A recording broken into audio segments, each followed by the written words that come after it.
Hi everyone. I wrote an article this morning, How God Displays His Extraordinary and Masterful Creative Power.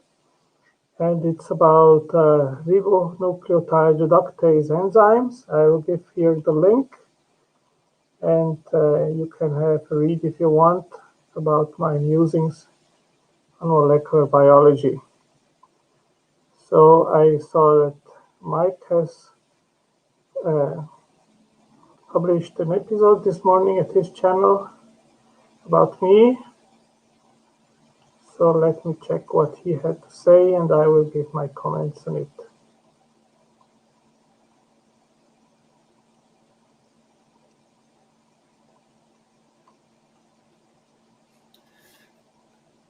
Hello.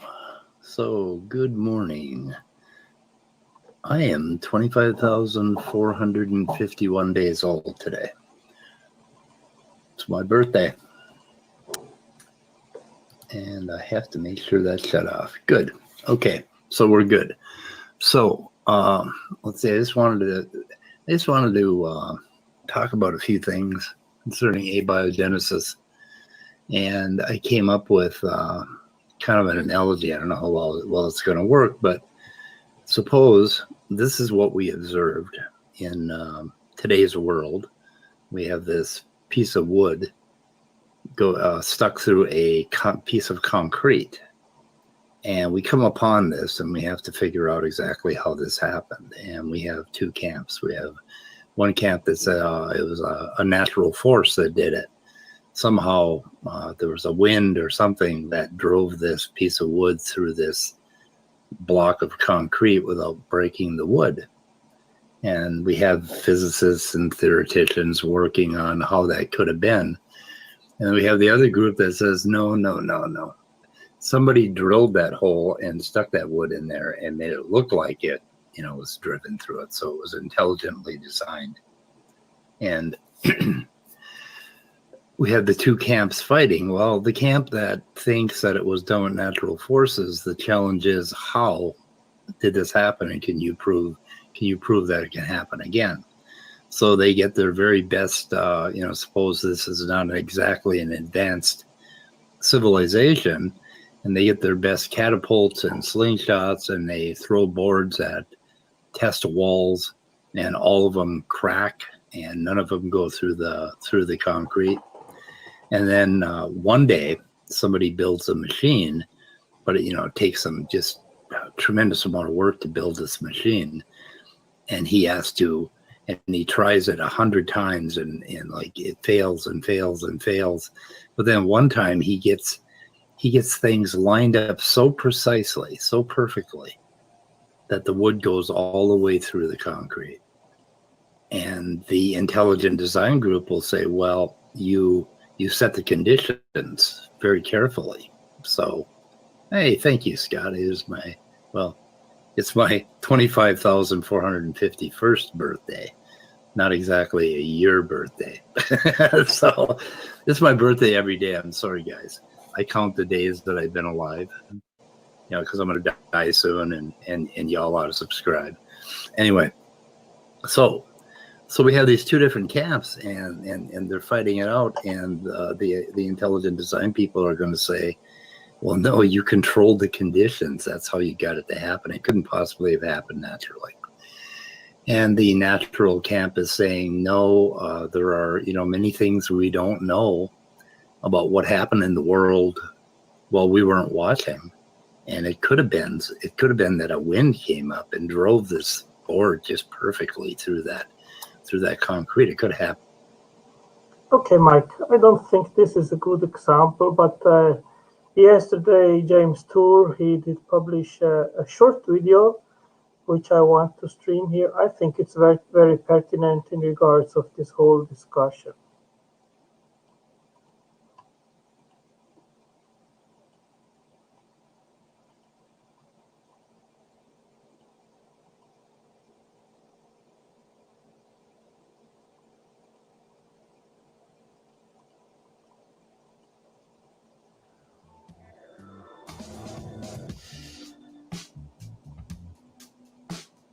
I'm going to talk about the origin of life today. So this is going to be a technical lecture, and with intent, no God, gods, or intelligent designer is going to be mentioned. Science is going to be used to critique the scientific research.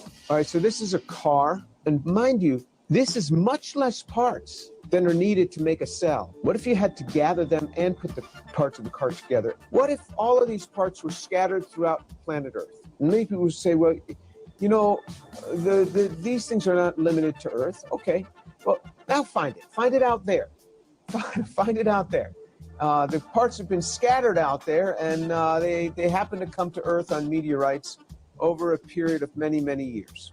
That's what we're up against in the origin of life. Try to put something together. And now the parts go, Yes, now this is a very good analogy. And rather than putting a car, I would put a factory there. And then I would ask, how did a complex factory come to be? A factory which requires the precise instructions in order for the factory workers to make that factory based on the instructions. And that's what we see in the cell.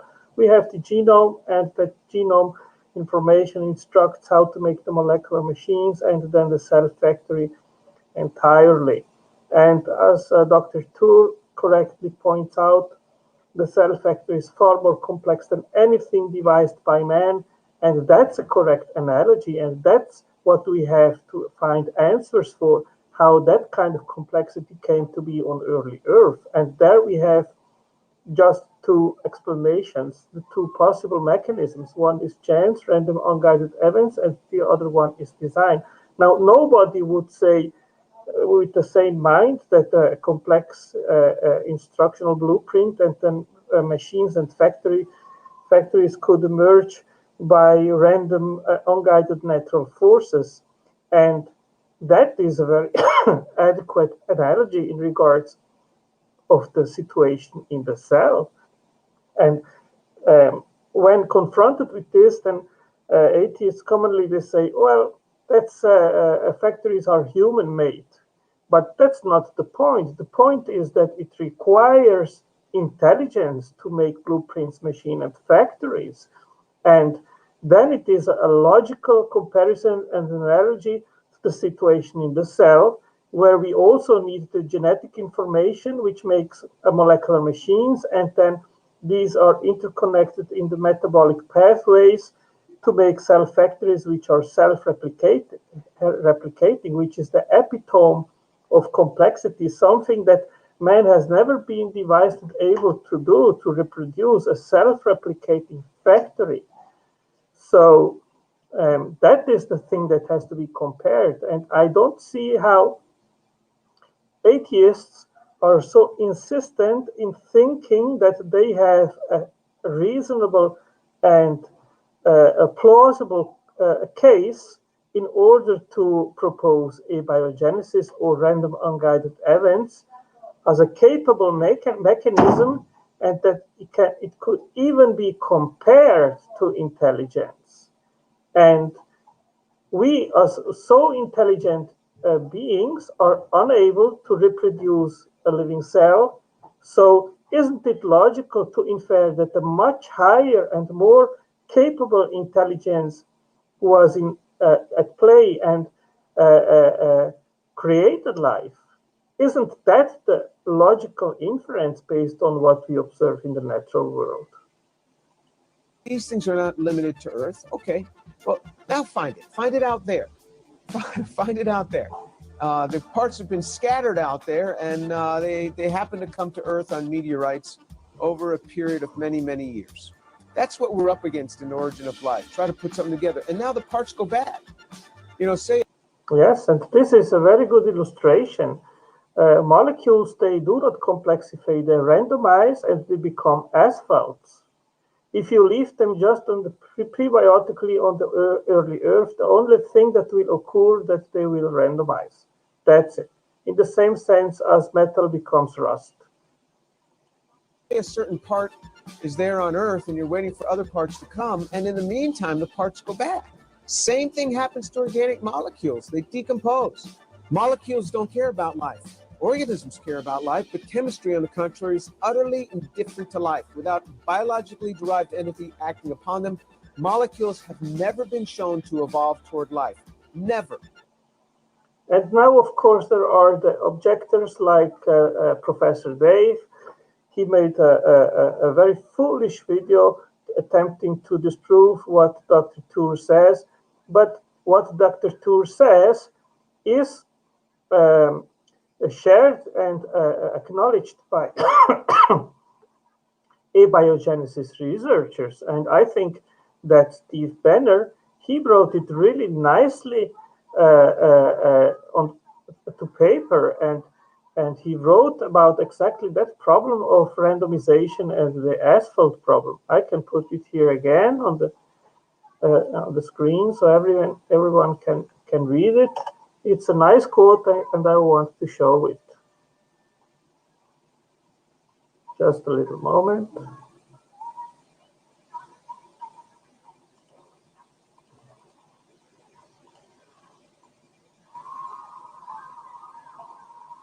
Okay, here we go.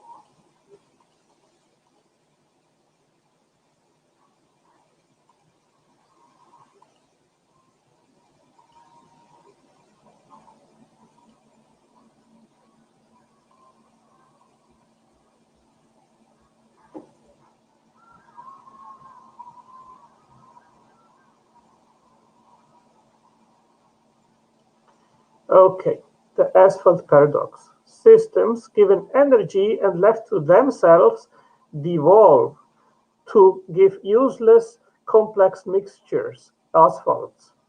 The literature reports to our knowledge exactly 0 confirmed observations where replication involving replicable imperfections, evolution emerged spontaneously from a devolving chemical system. It is impossible for any non-living chemical system to escape evolution to enter into the Darwinian world of the living. Such statements of impossibility apply even to macromolecules not assumed to be necessary for evolution. So here you have a science paper confirming what James Tour says. And this is a very serious problem. I can here put the link so anyone can have a read of it and check what Steve Banner is saying.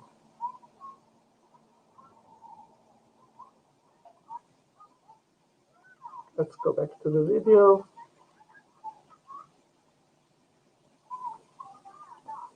Molecules don't evolve. They don't move toward life. They have no reason to move toward life. So the scientists among you are going to have to deal with the science as it's presented. Yeah, agreed, Dr. Tour. I am fully in accordance with that explanation. Let's go back to Mike. Let's continue this. By chance, the intelligent designers will pull out an envelope and start doing some calculations about how improbable and how finely tuned that has to be, right? Well, I bring up the explanation in regards of the unlikeliness in regards of a minimal genome to come to be by chance. And as I've said and stated many times before, a minimal free-living bacteria has about 1.3 million nucleotides, which specify a minimal proteome of about 1,300 proteins with an average size of 400 amino acids. And the chance to have that kind of information is 1 to the 10th to 700,000 of power. That's absolutely in the realm of the impossible. That's what we claim. Right. So that's kind of where we're at with, at least that is how I see it. Now, there were some comments yesterday. Oh my God, who the hell is that? I don't know how this guy got so old. Oh, let me see. I got to pull up the screen here. Application window. We had some comments from Otangelo yesterday. Also, at 11 o'clock, we're going to discuss this whole that little piece that happened with Smokey at the end of Otangelo's stream. And I think the accusation was that I am somehow dishonest, which concerns me a great deal because the last thing in the world I want to be is dishonest. Yeah, I agree with that. And I don't know if your name called Smokey at my channel or if it was at your channel, Mike. I'm a bit confused about that. I mean, the fire came from both sides, and I did make a reply yesterday to Tony, and I said to him, I don't think this is the right approach to find a dialogue with unbelievers, with people that think differently that we do. It's tiresome, and I gave him a timeout so he can think about the methods and his approaches, and I don't want this to continue, at least not at my channel. And I have to figure out exactly what in the hell you guys talking about. It's hard to figure. So if you can see this here, we have. And there would be something else. I mean, if you are dishonest, Mike, or any atheist, you would be dishonest to yourself. To yourself. I mean, the consequences are not ours. If you lie in regards of origins to yourself and hold a view which is wrong and actually God exists, then the consequences will be faced by those that hold that wrong beliefs, which in case would be you or any other atheist. It would not be a problem for us who actually believe in God. All that materials have to present as a narrative, and I know I went over this yesterday. Okay. Yep, Scott, that's the point. We do know that tornadoes do this because, we have a lot of evidence, but, you get the analogy. Suppose we had never seen a tornado do that before, or we'd never even seen a tornado. I mean, it's possible that there's a tribe out there somewhere that had never seen a tornado. They'd never seen a wind that strong. And we have these damn naturalists who have faith in nature, and they believe that, that a wind could be that strong. I don't know. Anyway, so materialists, I know I'd gone over this yesterday. Anyway, we're going to do it again. Materialists have to present is a narrative that explains the origin of life in a more adequate manner. Well, yeah, a narrative is what you do for historical inferences. We're trying to infer what happened in history. And this particular history now explained that if you wrote every step that happened in order to get from the prebiotic Earth to life. That's not what we are asking, Mike. I think it is to provide an explanation which is in principle plausible.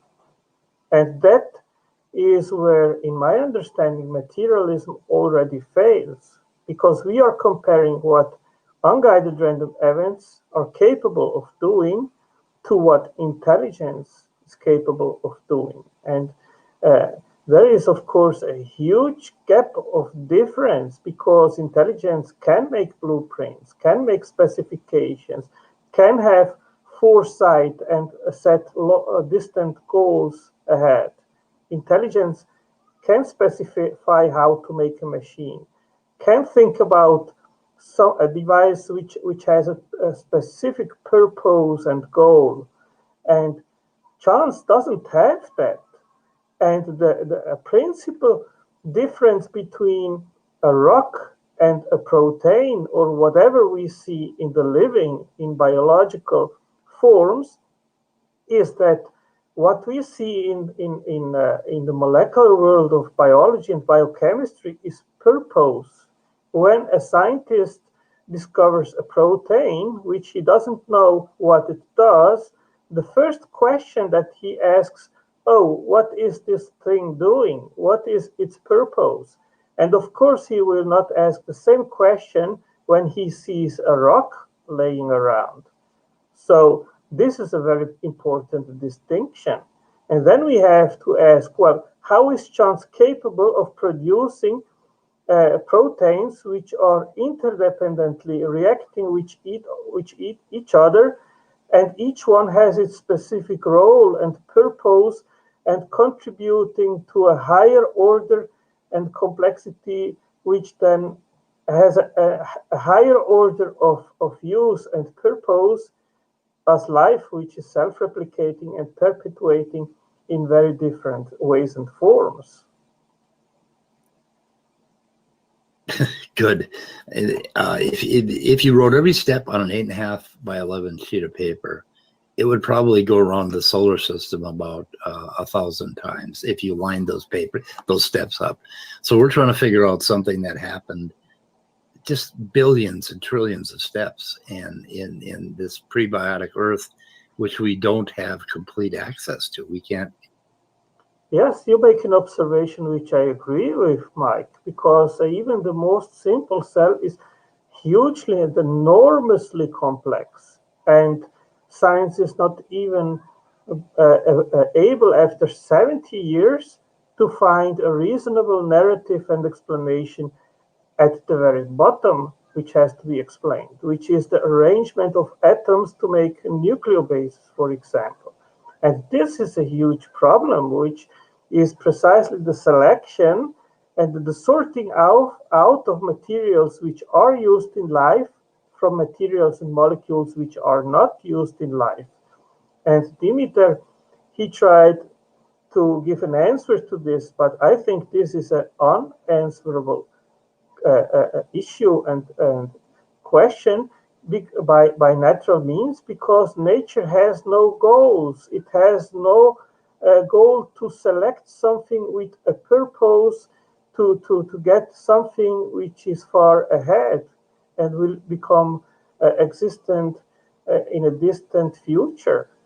So random environmental conditions on the prebiotic Earth, like the molecules and the conditions there, the atmosphere and so forth, they would have been just there. And also these conditions, they are finely adjusted to permit the emergence of life.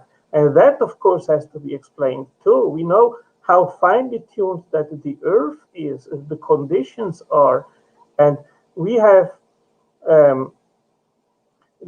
our planet is the only one which is able to host life, and there is a science paper which calculated the odds to have a planet which is able to host life, and the odds are 1 to 10 to the 122nd power.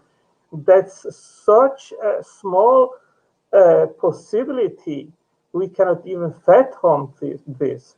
How is this not evidence that the planet Earth was finely crafted to be able to host us and all life forms? We can't go back there. We have to infer what it was like. So I mean, it's a very, very difficult problem. And the fact that we don't have an answer after 70 years, so what? We don't know. Yes, we don't know. But this is the problem of many atheists. And I know many which came from a Christian background. They had a fine worldview, and then they started to read the Bible, started to see discrepancies and things that they didn't understand and supposed contradictions. Then there was a slow process of becoming unbelievers, and then they became agnostic atheists. Agnostics because they do not have any explanation of origins, but at the same time, they do not believe that God created the physical world. And I mean, how is this satisfactory worldview or position to hold? I mean, if you say, okay, theism doesn't convince me, well, why don't you give enough weight to also investigate what materialistic views provide in terms of explanations? Because once you do that, then you become starting to see how actually unlikely it is to explain our existence by natural means. And this starts right from the beginning, by the beginning of the universe. And science has no explanation whatsoever in regards of the origin of the universe, how the physical laws came to be, which are based on mathematical principles. Why is the universe and the planet in which we live in finely tuned to host life? Why is molecular chemistry finely tuned to be able to produce life? Science based on materialism has just so stories, has no real explanations to all these questions. So that is the alternative. Hey, and if that alternative is not compelling, then theism simply makes more sense. Okay, I agree. We have many open questions as well. No worldview is complete, but we have to weight one against the other and see which one makes more sense. And as I said yesterday, I see design everywhere in the natural world. And that's why I see that theism is the only rational position to hold. Agnostic. So to move from a comfort zone to something else requires will and courage. Okay. So what is my comfort zone? My comfort zone is that I am a naturalist. I look at the world around me. I see nothing supernatural happening. Well, that is not a problem, Mike. It doesn't have to happen.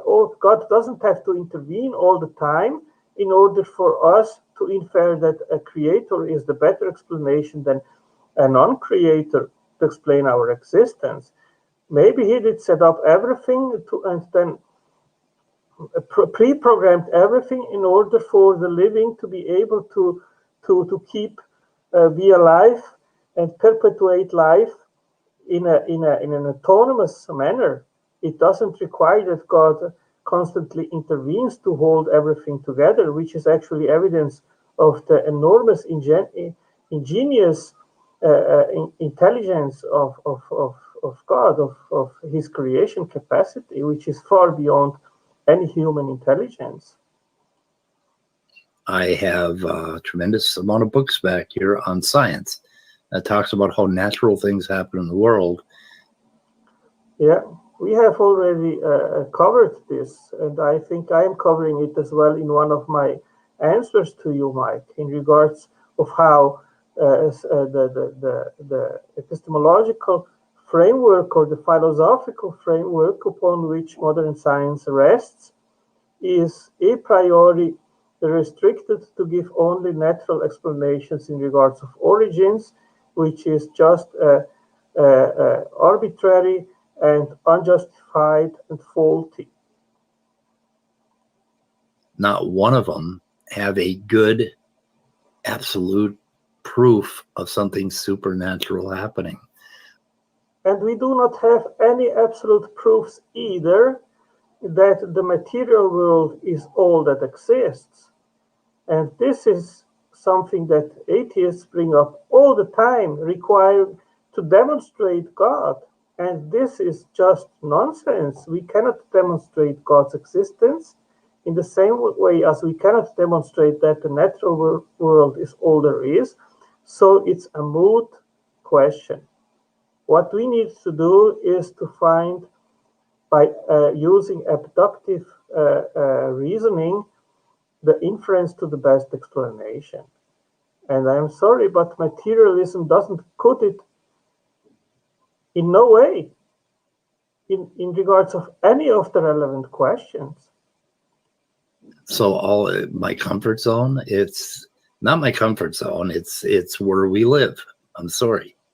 It's our neighborhood, not our comfort zone. Okay. Now, I'm a naturalist and not a believer because.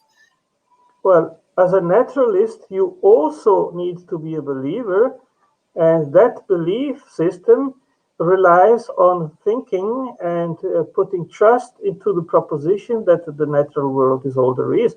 So we are all dwelling in the faith zone when it comes to explain ultimate the ultimate existence. So and I think we theists require far less faith in a creator than materialists require faith in believing that chance and random events have been capable to bring up all this enormous complexity and beauty that we see and it is biodiversity in all its amazing range and forms. I was not raised in a Christian household. My mother called herself a Christian, but it just wasn't a big deal where I come from. So I was introduced to Sunday school for 2 years when I was 6, 7, and 8, and I rejected it flatly as being just a story, right? In fact, my Presbyterian minister pretty much told me it was just a story, So I mean, that's where I came from. So I don't have this this God belief that you have. Yeah. So, Laura, you tried to explain it to Tony. I mean, he doesn't get, and he keeps putting the same thing out over and over and over again, that, they use controlled experiments. Well, of course we use controlled experiments. That's how you figure out every step of the process. It has to be highly controlled. And I agree with Tony on this, Mike, because if you want to reproduce a plausible narrative of how life could have started by natural means, then let's suppose that we would have an idea of the prebiotic atmosphere and ecological conditions. Then what we would have to do is simply take the basic building blocks in the same concentration, more or less, that was supposedly extant on the prebiotic earth, and then just leave it by that with all the impurities and in the same way as it is supposed that it was back then. And of course, we all know what then would happen. Simply nothing.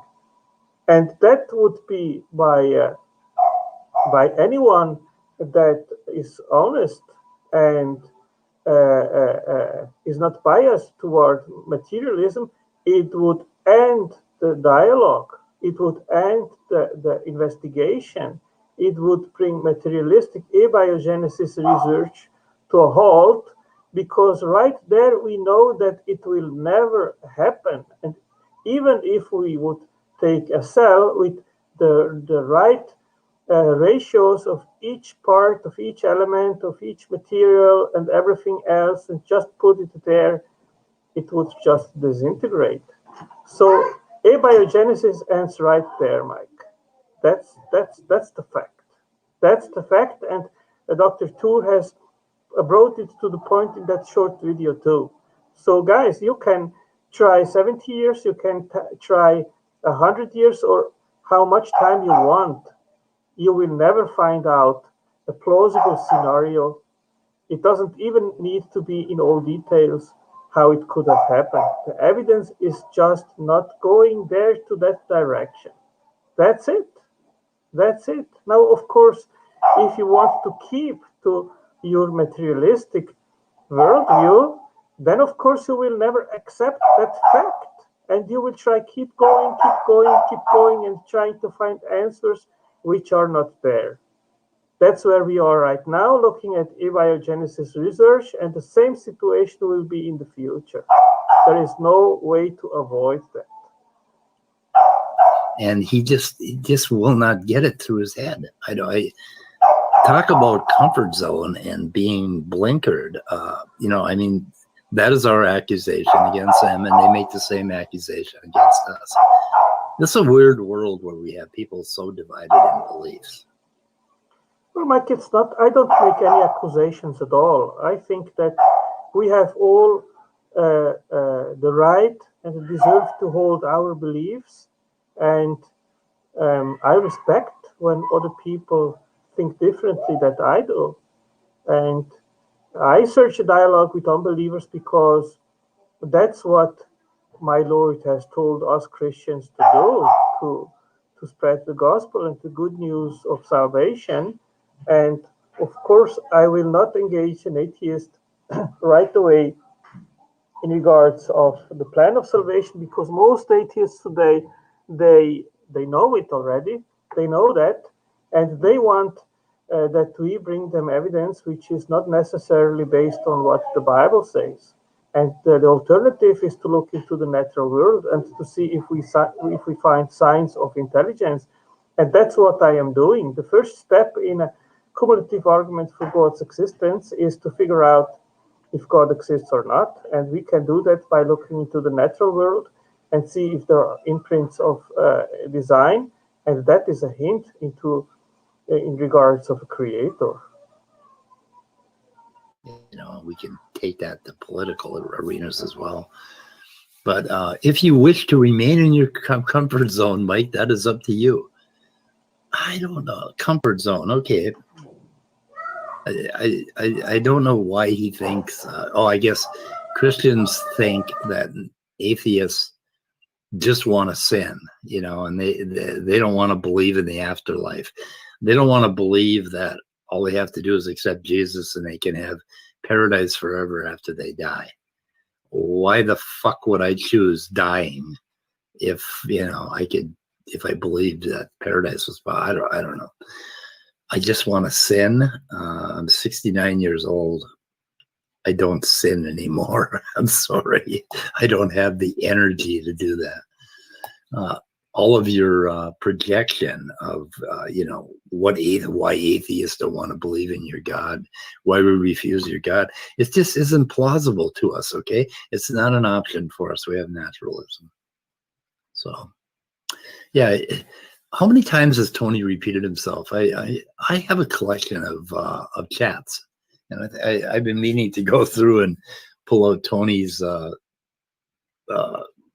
great wisdom and add it up and see if he's ever said anything of any substance other than that one thing. James Tour is right. Scientists use controlled conditions. It's just ridiculous. Anyway. So it is not my task to attempt to gain converts. Good. You know, that's fine. If you feel frustrated by the fact that materialism does not convince me and other theorists and creationists, you might ask yourself what your goals are. My goal is that you stop denying science and coming up with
things that you can't prove, I guess. That's my goal, particularly for 6,000-year-old Earth people, yaks, young Earth creationists.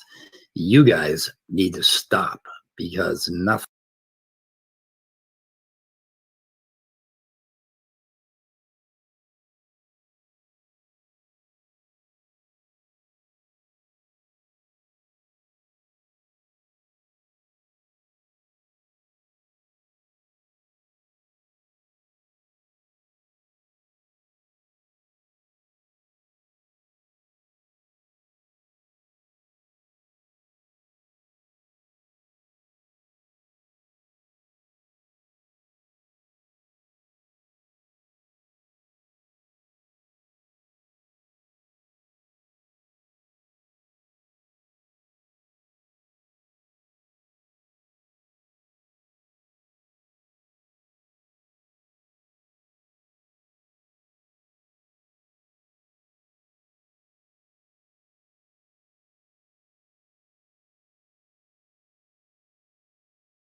supports your idea.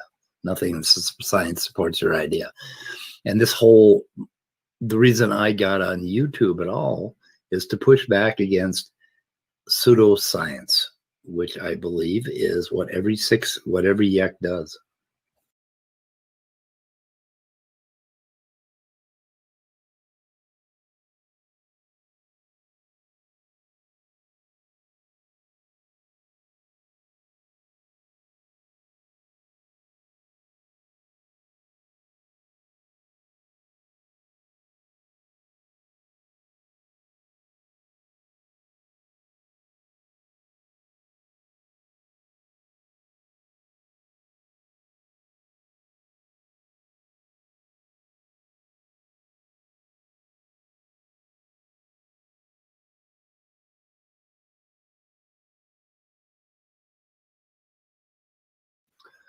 Mutables here.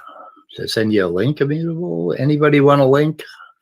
I mean, I could probably put the link right in chat here. Whoever wants to stop in. We are going to talk about this, I think, at 11 o'clock, Immutable, so I didn't think you'd be up so damn early.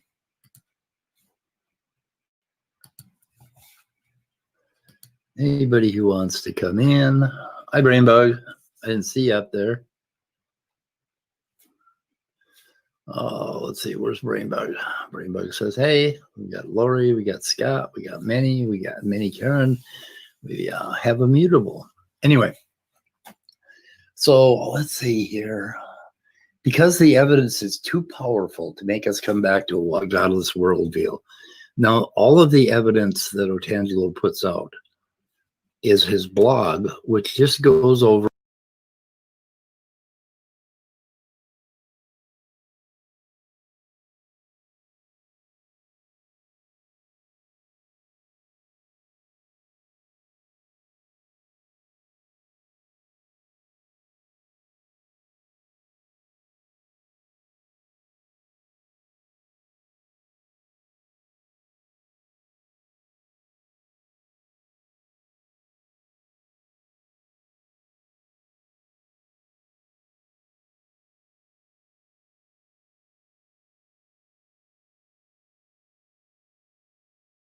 and teaches us molecular biology and cellular biology. It teaches us biology, okay? So these guys learn biology and they see something very complicated in how life works today. And they say, oh my God, such a complicated thing must have been created by an intelligent designer.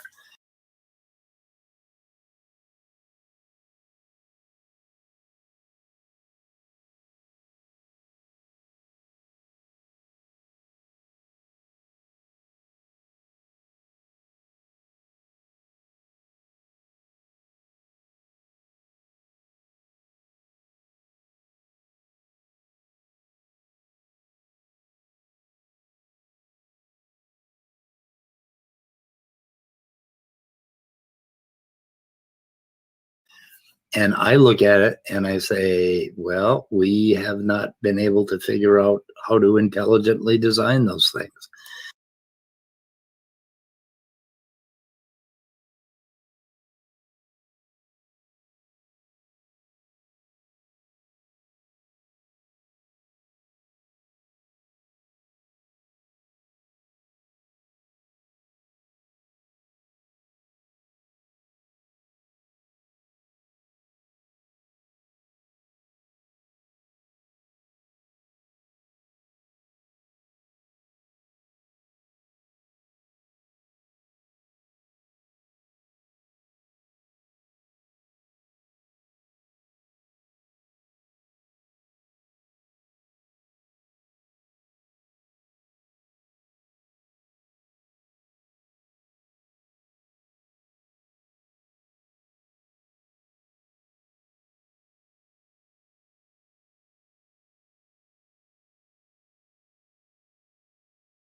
The only intelligent designers I know are other human beings who have big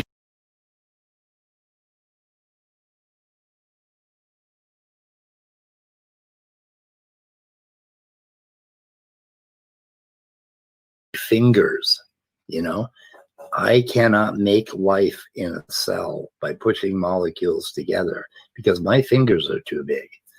We have technology that's gotten, you know, smaller and smaller. James Tour is working on things to create nanomachines, you know, try to make those kinds of things happen. But for the most part, we don't know how to do this. We can't do this. We don't have the capability of building a cell. We don't have the technology to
build something like that. We barely have the technology to put together chemical sequences. I mean, you know, we're in our infancy. So why would I think an intelligence could do it?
Natural means to me, it looks a lot more plausible, especially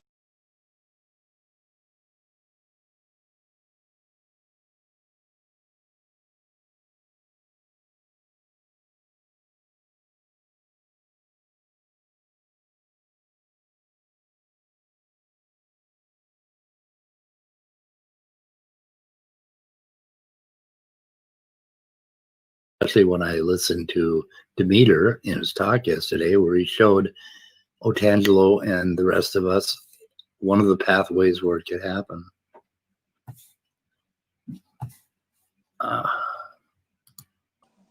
You have to go to work.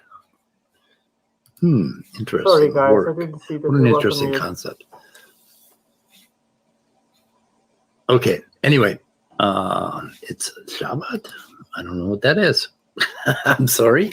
We are clueless Americans. Anyway, so you will ignore everything that does not confirm what you want to be true. No. No, Mike, I am not ignoring it. We are evaluating both proposals and weight them one against the other. And you propose that unguided random mechanisms are able to come up with blueprints with instructional complex information, and upon that information, the make of complex machines which are interlinked together to make production lines, which make building blocks and machines and cell factories. You believe that all this kind of things could have emerged randomly. Why should we believe that? It's perfectly reasonable and justifiable to be incredulous towards that proposition because we have never observed random occurrences to be able to come up with that kind of things. We only know of intelligence being able to do it, to create such complex things.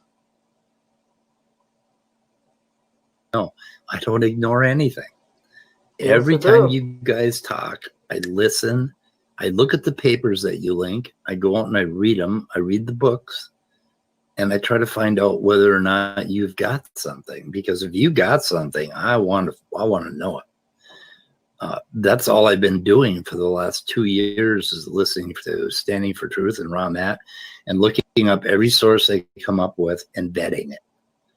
And I'm sorry to say that not a thing you guys have come up with hashes out. Nothing. Wow. Okay, Mike, let me ask you. How is the following things, which I will list now, better explained by chance or intelligent design? Factory portals with fully automated security checkpoints and control, equivalent to membrane proteins. Factory compartments, organelles. A library, a library index and fully automated information classification, storage and retrieval program, equivalent to chromosomes and the gene regulatory network. Molecular computers, hardware, DNA. Software, a language using signs and codes like the alphabet, an instructional blueprint, the genetic and over a dozen epigenetic codes. Information retrieval, RNA polymerase. Transmission, messenger RNA. Translation, the ribosome. Signaling, hormones. Complex machines, proteins. Taxis, dynein, kinesin, and transport vesicles. Molecular highways, tubulins, actins used by dynein and kinesin proteins for molecular transport to various destinations. Tagging programs. Each protein has a tag, which is an amino acid sequence, informing other molecular transport machines where to transport them. Factory assembly lines, fatty acid synthase, and the non-ribosomal peptide synthase. Error check and repair systems and electric scanning. Exonucleolic proofreading, strand-directed mismatch repair. Recycling methods, endocytic recycling, waste grinders and management, proteasome garbage grinders, power generating plants, mitochondria, power turbines, ATP synthase, electric circuits, the metabolic network. How is all that kind of stuff better explained by random chance, Mike? Explain it to me. How does that make sense? Nothing holds up when you start reading the science around the science. Yep. It doesn't hold up to infer that random chance can come up with all that kind of stuff which I just listed now. Start looking at the sources. Anyway, I'm trying to keep up with chat a little bit. Mutable, do you want to come in? Cool. So, yeah, Demeter does explain it rather well.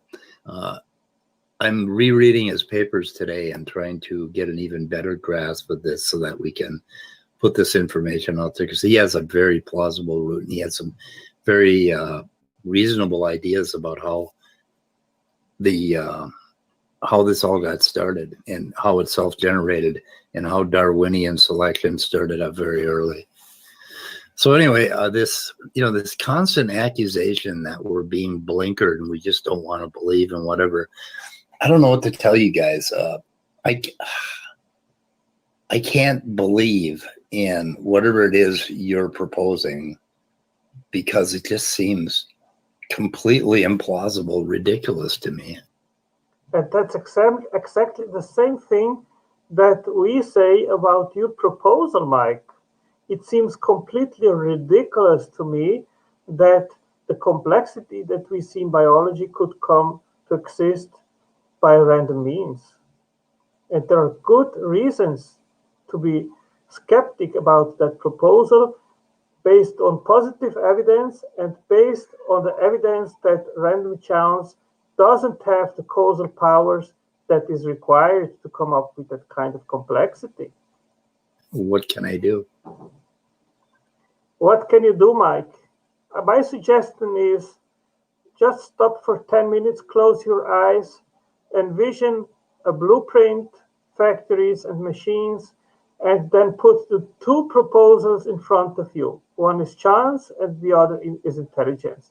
And then just reflect a little bit of which of the two proposals have causal powers to come up with that kind of things. I mean, we do not need to develop predictions to test the design hypothesis because we already know that intelligence can come up with that kind of stuff. But all the predictions made by science in terms of abiogenesis research have failed. Abiogenesis research is a failed scientific endeavor, not said by me, but not someone less than Eugene Koonin. That should make you think. Anyway, anybody else want to come in? I don't know. Let's see. We are going to we're going to go over that little bit at the end of Otangelo where I interacted with Smokey and he said that we were dishonest, and we're going to analyze that. Okay, I don't want to comment again on this. I will have to leave. I have things to do. So thank you to everyone which was assisting this chat, this comment this morning. See you later. Bye-bye.